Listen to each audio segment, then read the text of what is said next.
caro Padre Carlos Cabecinhas, reitor do Santuário de Fátima, e a todos vós que aqui quisestes vir, precisamente na preparação do ano centenário das aparições de Fátima. E seguramente que, para além de tudo aquilo que se fizer no exterior, que é a fachada, qualquer edifício precisa de fachada, há também a parte interior, que é a renovação espiritual nossa, digamos assim, da Igreja em Portugal.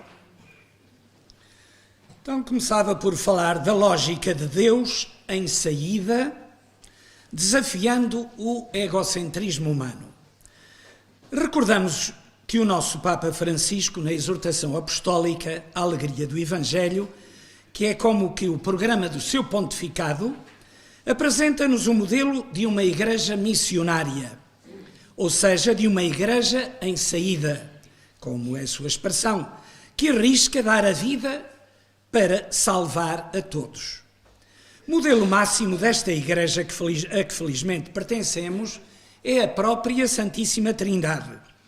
O amor infinito que desde sempre circulou na família das três pessoas divinas transbordou em saída para a criação de todos nós, homens e mulheres. Dados os desvarios do pecado, o nosso Deus revelou-se um Deus em saída, de novo, estabelecendo sucessivas alianças com o povo eleito, até enviar o próprio Filho, Jesus, para salvar a humanidade. Cristo ressuscitado regressou ao Pai, mas ficou conosco na unidade do Espírito Santo até à consumação dos séculos, especialmente pela nova e eterna aliança da Eucaristia. Esta é um sinal eficazmente sacramental de que Deus vive em saída salvífica, perdendo a sua vida, dando-a em comunhão para nos salvar. Mas o Evangelho de Jesus indica-nos outro caminho, os nossos dicionários, tanto os de papel como os que são feitos com as nossas vidas, estão cheios de vocábulos que transmitem os critérios meramente humanos de felicidade. Êxito e sucesso, vitória e triunfo, glória e honra, riqueza e fortuna, prosperidade e magnificência. Mas o Evangelho de Jesus indica-nos outro caminho para sermos verdadeiramente felizes.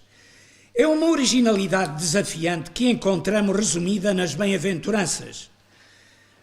Feliz não é o rico e triunfador, nem o que navega no mar do luxo e da luxúria.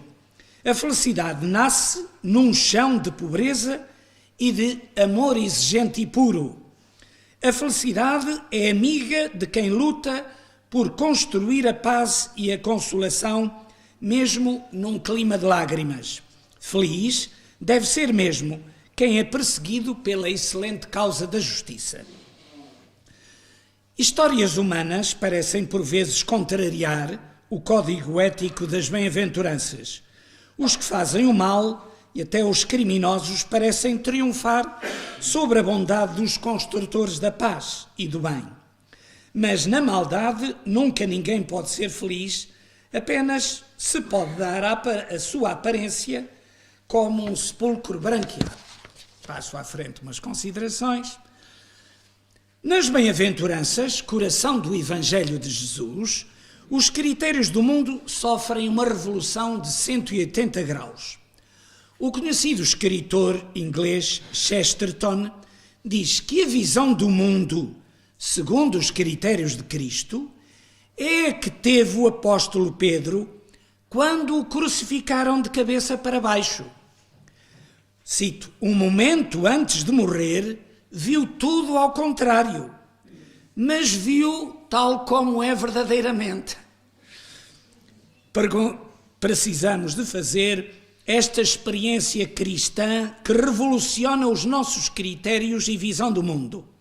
Só assim seremos felizes com a originalidade de Cristo que nos indica o caminho para ganhar em plenitude, perdendo, para viver em cheio, morrendo, assim fez e ensinou o Senhor Jesus.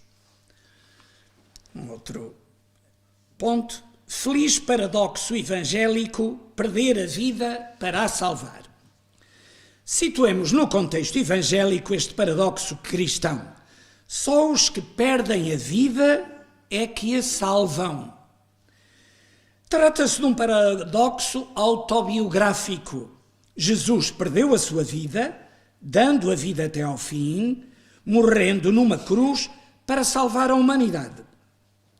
Mas morrer para Cristo foi o caminho radical para ressuscitar e inaugurar a nossa ressurreição futura, como membros do mesmo corpo do qual Cristo é a cabeça. Cristo, morrendo, salvou a sua própria vida e foi salvador da nossa. Os três evangelistas sinópticos, e faço aí as citações, e o próprio João, nos transmitem o ensinamento de Jesus, que pela coincidência unânime de todos os evangelistas, relata uma ideia central da mensagem do Messias Salvador. É como uma citação autobiográfica ou a legenda do quadro da vida de Cristo.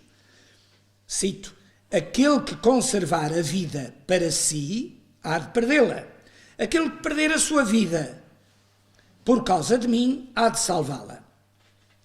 Como comentário a esta sentença, pode ser apresentado o que o próprio Jesus diz um pouco antes. O discípulo não está acima do mestre, nem o servo acima do senhor. Basta ao discípulo ser como o mestre e ao servo como o senhor. Não temais os que matam o corpo e não podem matar a alma. Antes aquele que pode fazer perecer na hiena o corpo e a alma. Ou seja, nós que somos discípulos de Jesus, temos que aprender com ele, que é o próprio mestre. Jesus perdeu a sua vida e assim se salvou a si mesmo e foi nosso Salvador. Compete-nos seguir pelo mesmo caminho, vivendo sem medo de que nos tirem a vida corporal, contanto que salvemos a vida eterna que nos está prometida. São João Crisóstomo, comentando este paradoxo de Jesus, assim nos desafia: porque não queres desprezar a tua vida? Sem dúvida, porque a estimas muito, pois por isso mesmo deves desprezá-la, já que assim lhe farás o maior bem e lhe mostrarás o verdadeiro amor. Fim de citação. É assim que Cristo fez, assim tem que fazer o cristão. O tema do presente ano pastoral no Santuário de Fátima é uma citação de Cristo no Evangelho de São João. Eu vim para que tenham vida. Aparentemente, pode parecer uma contradição com o tema desta palestra. Quem perder a sua vida, há de salvá-la. Mas é que o original modo de ter vida, segundo o Mestre Jesus, é dando a vida. Assim, logo no versículo seguinte, Cristo explicita: eu sou o bom pastor. O bom pastor dá a vida pelas ovelhas. Só oferecendo a nossa vida é que podemos ter vida e vida em abundância. Um outro apartado: consequências práticas do evangélico morrer para salvar a vida. Na prática, o que significa, segundo a lógica do Evangelho de Jesus, este perder para ganhar, o morrer para viver verdadeiramente? É o que vou agora procurar explicitar, partindo do pressuposto que Cristo quer transmitir a todos os seus seguidores uma verdade evangélica que não diz respeito apenas para casos especiais, como é o dos mártires.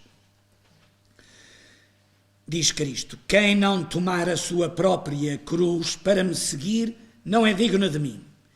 É a afirmação que Jesus faz antes de nos desafiar com o paradoxo de que estamos falando. Portanto, para ser de Cristo, importa assumir com realismo a vida tal qual é, com as suas rosas e com os seus espinhos, para tudo assinalar com a cruz redentora de Cristo. Santo Hilário de Poitiers assim comenta esta passagem evangélica: os que pertencem a Cristo crucificaram o seu próprio corpo com os seus vícios e concupiscências. E não é digno de Cristo quem se recusa a tomar a sua própria cruz, na qual sofremos, morremos, somos sepultados e ressuscitamos com ele. Recordo-me de uma vez ter visto uma estampa ou santinho de tom popular, mas com uma imagem tão original quanto rica em simbolismo. Aí se retratava o jovem Jesus trabalhando na carpintaria de Nazaré ao lado de José. O instrumento que estava a fazer era uma grande cruz. Seguramente que na realidade dos factos, Jesus nunca fez uma cruz de madeira para nenhum condenado à morte. Mas a lição que a gravura transmitia era muito rica. Jesus foi salvador da humanidade, não apenas ao fim da vida, quando foi crucificado em Jerusalém. Na sua vida cotidiana em Nazaré, assumindo a cruz dos trabalhos comuns a qualquer pessoa, Jesus foi nosso Salvador. A cruz de Cristo Salvador não foi improvisada no Calvário, mas já foi preparada e vivida no cotidiano comum de Nazaré. A simplicidade da vida ordinária de Nazaré foi para Jesus uma história de salvação. O Papa Francisco, que não se tem cansado de nos exortar com a sua vida e doutrina a perder a vida para dar vida, como fez Jesus, assim nos recorda, cito: o estilo cristão sem cruz não é cristão. E se a cruz é uma cruz sem Jesus, ela não é cristã. O estilo cristão carrega a cruz com Jesus e vai em frente. Não sem cruz, não sem Jesus. Este estilo nos salvará, nos dará alegria e nos tornará fecundos, porque este caminho de negar a si mesmo é para dar a vida.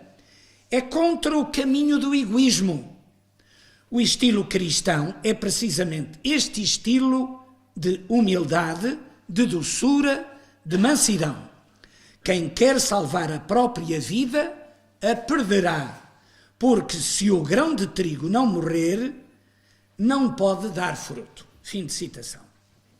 Enumero algumas situações da vida cotidiana em que nos compete a missão de perder a vida para a salvar.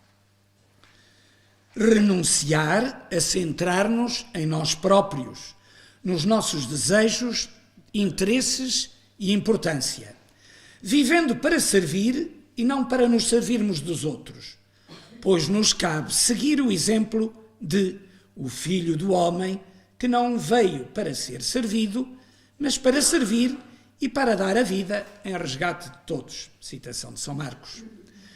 Numa troca de impressões que degenere em discussão, renunciar a fazer prevalecer a própria opinião a todo o custo, evitando recorrer a invectivas e gritaria, apresentando com serenidade e modéstia o que nos parece ser a verdade, pois não há outro modo de construir a verdade se não for na caridade, como recorda São Paulo aos Efésios. Aceitar morrer à própria vaidade e protagonismo pessoal para dar importância e ânimo aos que vivem conosco, seguindo pelos caminhos da humildade, sem chamar a atenção sobre nós próprios e oferecendo responsabilidade aos outros. Perante uma ofensa real, ou que nós apressadamente interpretamos como tal, aceitar com coragem que morra a nossa vaidade ferida e ressuscitar na oferta do perdão libertador de quem nos ofendeu e de nós próprios. Pagar o mal recebido com o bem oferecido. é das maiores vitórias sobre a face da terra. Francisco, misericordioso e pastor da Igreja Universal, penso que entendem quem é, recorda-nos que, aspas, o perdão das ofensas torna-se a expressão mais evidente do amor misericordioso e, para nós cristãos, é um imperativo de que não podemos prescindir. Como parece difícil tantas vezes perdoar. E, no entanto, o perdão é o instrumento colocado nas nossas frágeis mãos para alcançar a serenidade do coração. Deixar de lado o ressentimento, a raiva, a violência e a vingança são condições necessárias para se viver feliz. Fim de citação.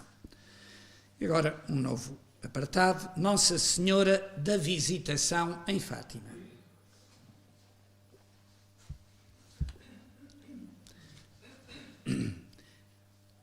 É imperioso destacar a cheia de graça, a bendita entre as mulheres, a Santíssima Virgem Maria. Todos os superlativos são pequenos para falarmos da Mãe de Deus, eminente modelo da Igreja em saída. A realidade de Fátima não é uma evocação claríssima e altissonante de que Nossa Senhora vai atualizando o seu mistério da visitação a quem precisa dela, às Isabéis e aos Zacarias das sucessivas gerações, desfazendo assim a falsa imagem de alguém encerrado no conforto celestial em paradisíaco descanso eterno? Nossa Senhora, como ninguém, vive a infinita solicitude de Deus em visitações de amor e serviço. Fátima é disso uma prova real. Aqui chegamos como filhos que vêm para visitar sua mãe na casa materna. A imagem peregrina de Nossa Senhora de Fátima não é ela ícone da Igreja em saída até aos confins da terra, como nos pede Jesus Cristo no seu Evangelho e nos recorda com vigor o Papa Francisco? E vem depois por aqui umas citações, e Nossa Senhora me perdoe, mas vou já passar aos santos. Os santos morreram ao seu egoísmo para ter e comunicar vida abundante. Nos santos encontramos modelos de desprendimento de si mesmos, da morte ao próprio egoísmo, para viver a radicalidade da entrega a que Deus os foi desafiando. Assim viveram e comunicaram vida abundante. Foram de carne e sangue, frágeis como todos nós, mas fortes com a graça que vem do alto. Apenas alguns exemplos. A insigne filósofa judia Edith Stein e grande contemplativa carmelita, Santa Teresa Benedita da Cruz, mártir por Cristo num campo de concentração nazi, assim nos aponta o horizonte do nosso crescimento. Cito: abandonar-se à graça sem reservas. É o afastamento mais decisivo da alma de si mesma, o abandono mais incondicional.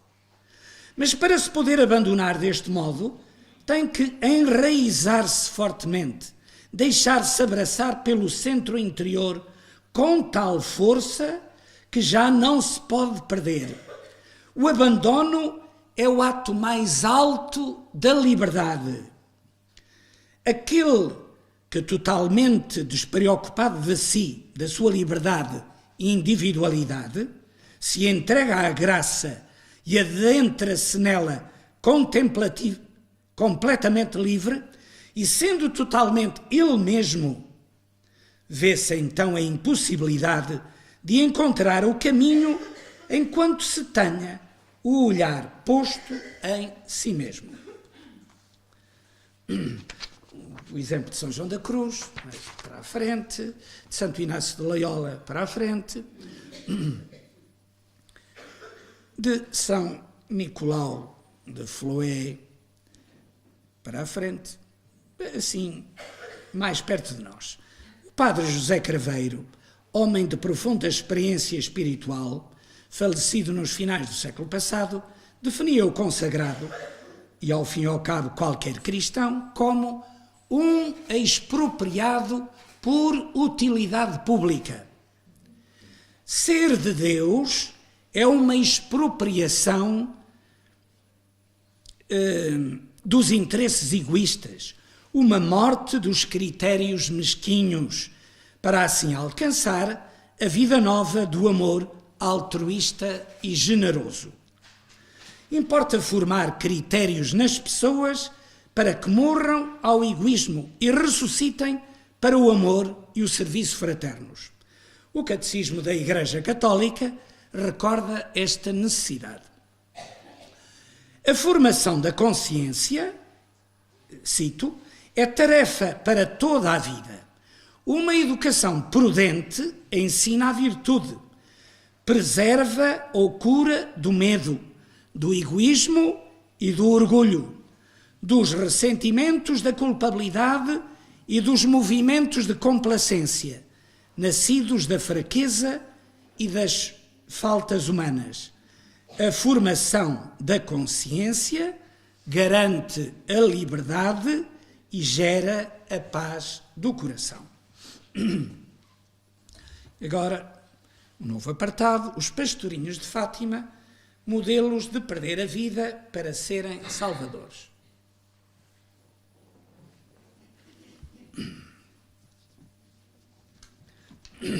Estamos em Fátima e é particularmente belo contemplar a precocidade da virtude de 3 crianças que levaram a sério o desafio de Jesus. Quem não tomar a sua cruz para me seguir, não é digno de mim. Aquele que conservar a vida para si, há de perdê-la. Aquele que perder a sua vida por causa de mim, há de salvá-la. Falo em cruz e em perder a sua vida, pois as aparições do anjo e de Nossa Senhora, sendo um altíssimo privilégio da graça de Deus, acarretaram, como sabemos, incompreensões até dos próprios familiares, a perseguição direta das autoridades civis, para mais nos tempos da Primeira República laica e maçónica. A curiosidade das pessoas, a desconfiança da verdade vinda de crianças incultas, os interrogatórios, a gente pode perguntar porquê é que não apareceu aos teólogos aí da melhor faculdade de teologia cá do país. E a gente crescida e sábia, não a uns iletrados de uma aldeia sem nome. Os interrogatórios a que foram submetidos os 3 pastorinhos foram prova dura, pesada, cruz, que souberam suportar, morrendo a si mesmos, por amor de Cristo e de sua mãe Nossa Senhora, que se lhe revelou com desmedida intensidade. A nós também se nos revela, mas a outro nível. Finalmente coube a Francisco e a Jacinta a tão pesada como salvadora cruz da doença grave e da morte prematura com 10 e 9 anos respectivamente. Particular experiência de cruz para os pastorinhos Lúcia, Francisco e Jacinta foi o de ter guardar segredo, como Nossa Senhora lhes tinha pedido. Ouçamos o relato das memórias da irmã Lúcia sobre a sua prisão na cadeia de Orém. Jacinta, com as lágrimas a banhar-lhe as faces, as mãos e os olhos levantados ao céu, faz o oferecimento. Ó meu Jesus, é por vosso amor, pela conversão dos pecadores, pelo Santo Padre e em reparação dos pecados cometidos contra o Imaculado Coração de Maria. Os presos que presenciaram esta cena quiseram consolar-nos. Mas vocês, diziam eles, digam ao senhor administrador lá esse segredo, que lhes importa que essa senhora não queira. Isso não. Acho que nós éramos capazes de dar o mesmo conselho. respondeu a Jacinta com vivacidade: antes quero morrer. É encantador ver como crianças não temem a morte perante a ameaça dos poderosos, pois acreditam que alcançarão nova vida imensamente melhor. Cito: vieram um dia, é das memórias da irmã Lúcia, um dia falar-nos 3 cavalheiros.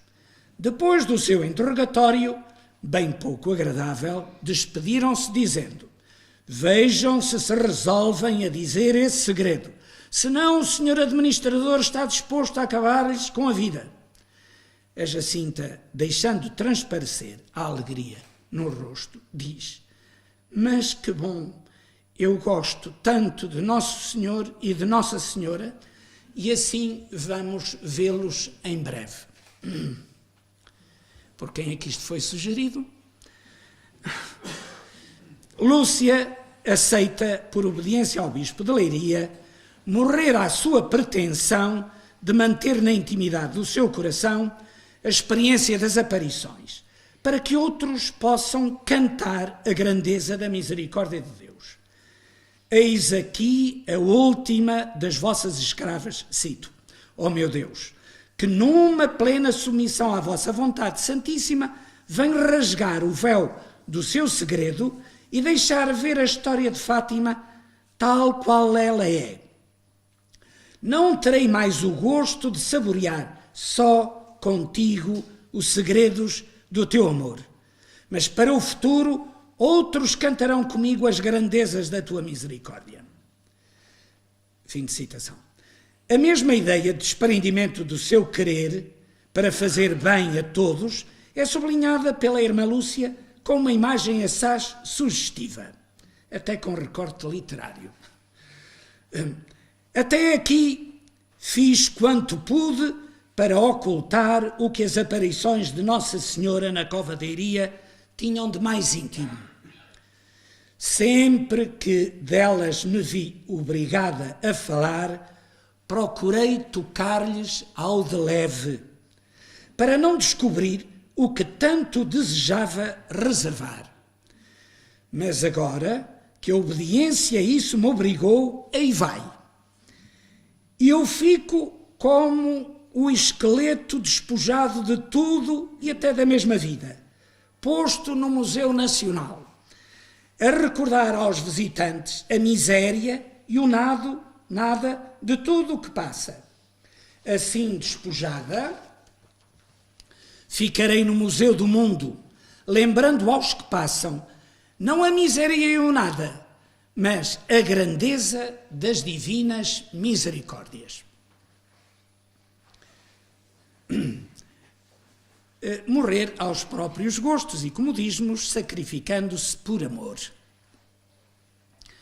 É impressionante a capacidade de os pastorinhos fazerem voluntariamente sacrifícios pela conversão dos pecadores, pelo Santo Padre e para desagravar os corações de Jesus e de Maria.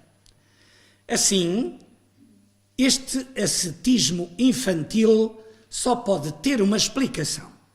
Os pastorinhos levaram a sério as comunicações que receberam do céu por Nossa Senhora e pelo anjo. O ascetismo dos pastorinhos tem razões místicas.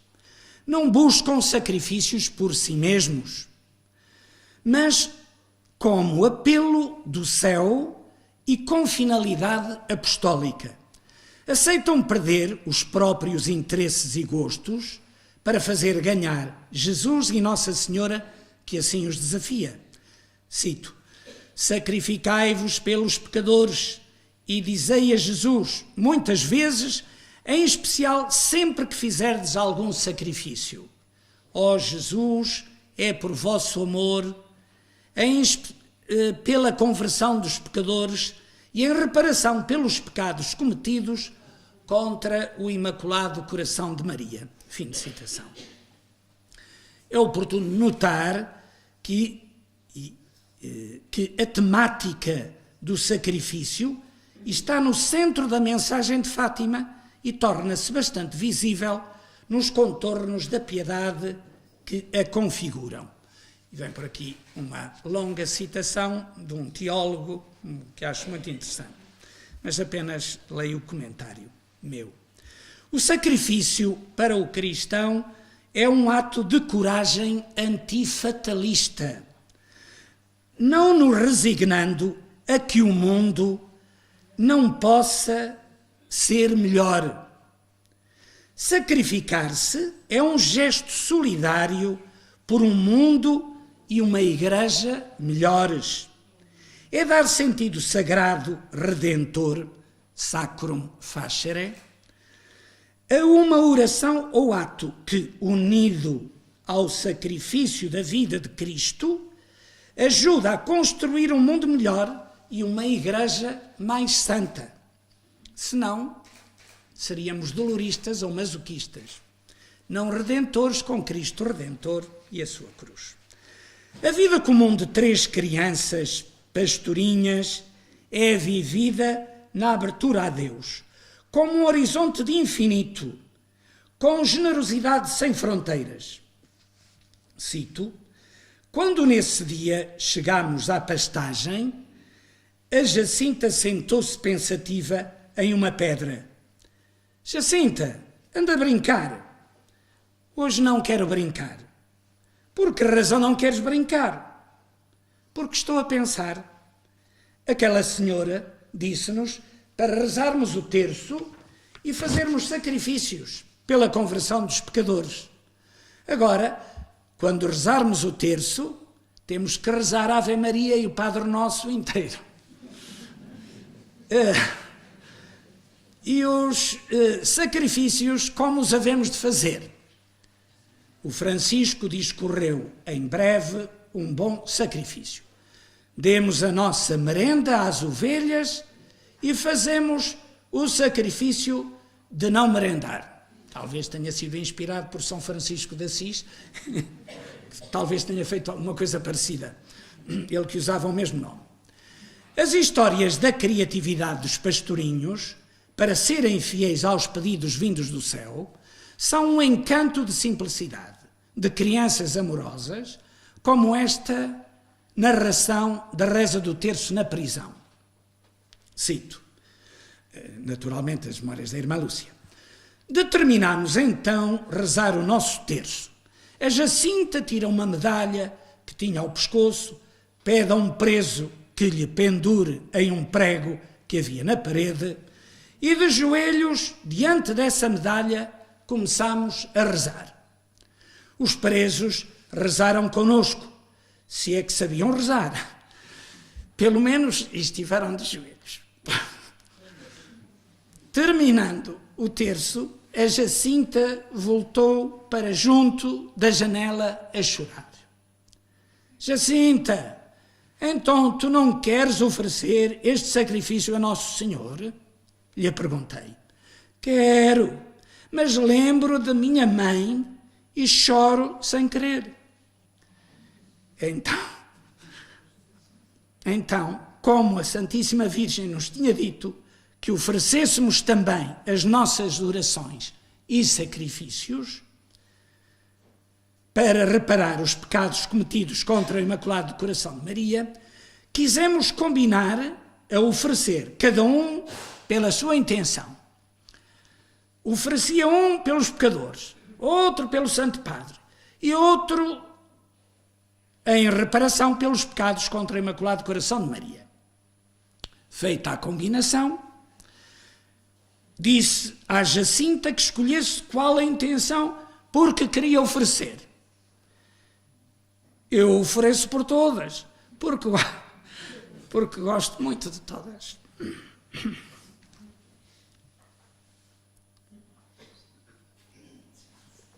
Lá tinha a sua razão.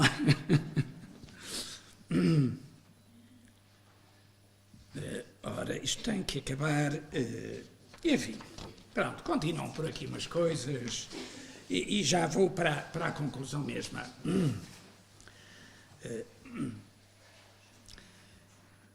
Perder-nos em Deus para viver em plenitude.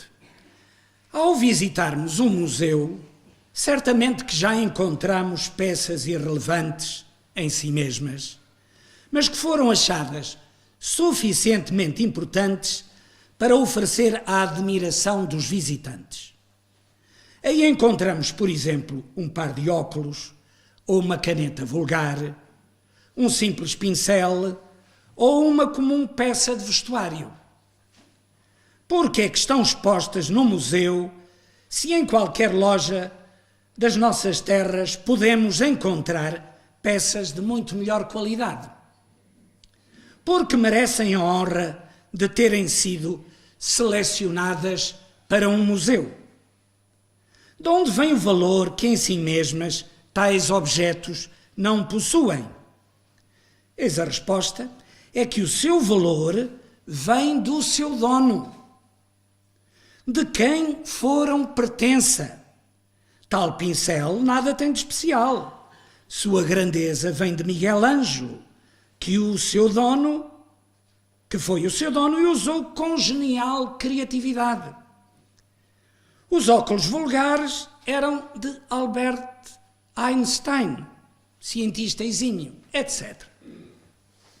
Indo ao nosso caso, de onde pretendemos que venha a nossa grandeza, o nosso real valor? Do prestígio social que nos poderá oferecer ter tal cargo ou lugar? Das nossas abastadas riquezas ou aprofundados estudos? Das possíveis qualidades e virtudes que nos envaidecem? Se nos firmamos neste alicerce, muito frágil e volátil será a nossa grandeza e segurança. O nosso valor e grandeza vêm de sermos de Deus, de o termos como nosso Senhor. Este Divino Senhor é que nos torna grandes. Precisamos de aprender sempre mais a libertar-nos do egocentrismo das nossas vaidades para sermos mais de Deus, que vive descentrado de si, totalmente ao nosso serviço. A vida dos pastorinhos confirma-o eloquentemente. Que poderíamos esperar de 3 crianças sem instrução, perdida numa aldeia da Serradeira?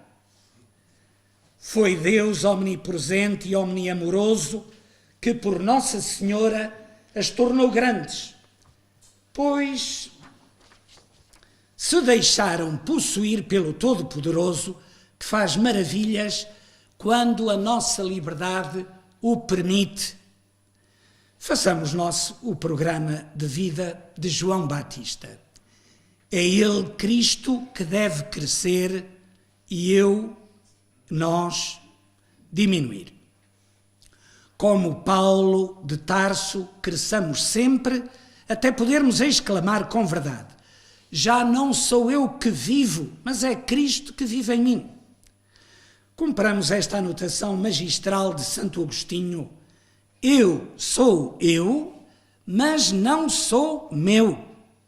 Ou seja, só sendo vosso é que sou verdadeiramente eu. Como recorda a conhecida oração de São Francisco, é dando que se recebe. Como os pastorinhos, precisamos de nos esquecermos de nós próprios para nos deixarmos possuir por Deus, que nos faz missionários da sua misericórdia. Como eles, exercitemo-nos no tão cristão jogo do perde-ganha, perder a vida para a salvar. E obrigado pelo vosso exercício de paciência pascal. Obrigado.